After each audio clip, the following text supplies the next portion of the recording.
Hey guys, welcome back to Kaftan in the Kitchen, number 16. Look at this beauty. Love this one. With my little sneaks.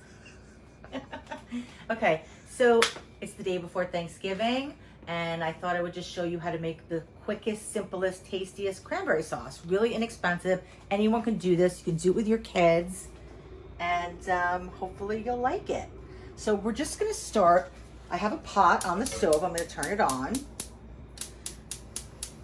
And you know, we're just having Parker and I Thanksgiving together this year, just the two of us.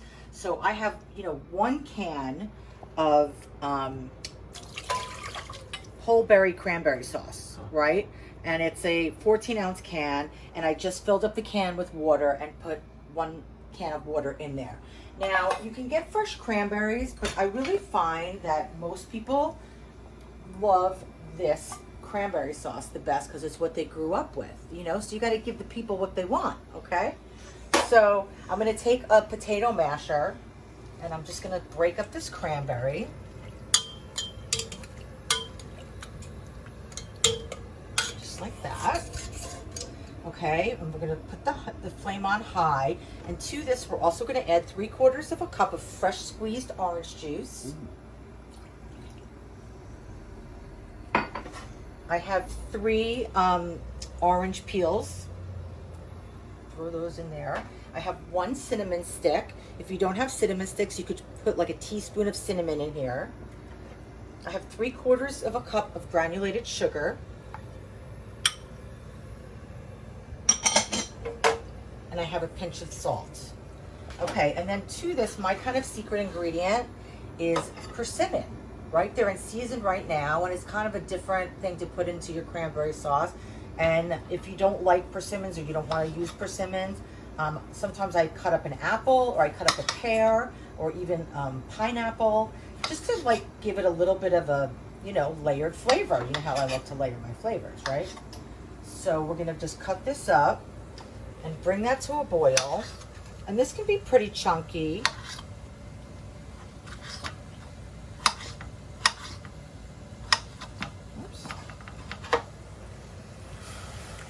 Going to add really nice color, a little bit more texture.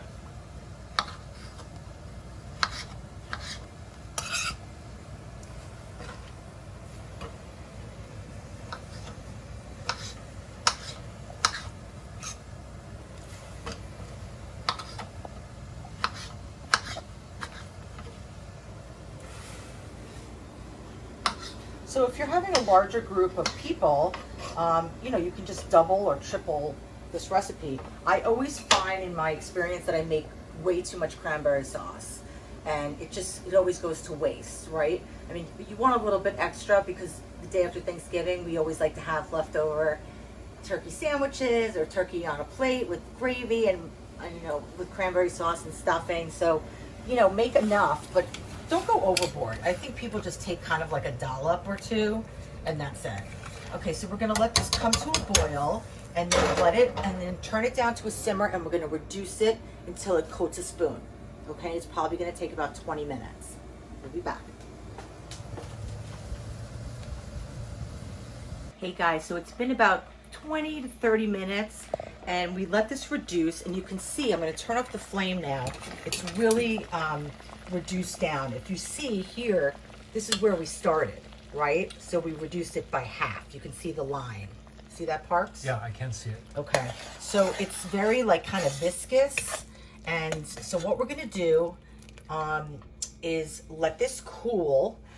But it's really beautiful. And what happens is once you let it cool, it's going to thicken up and, be more spoonable. So that's it. It's super easy. Let it cool at room temperature.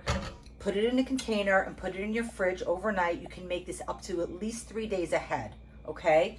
And it's super simple and delish. Taste that. So good, you guys. You can do it.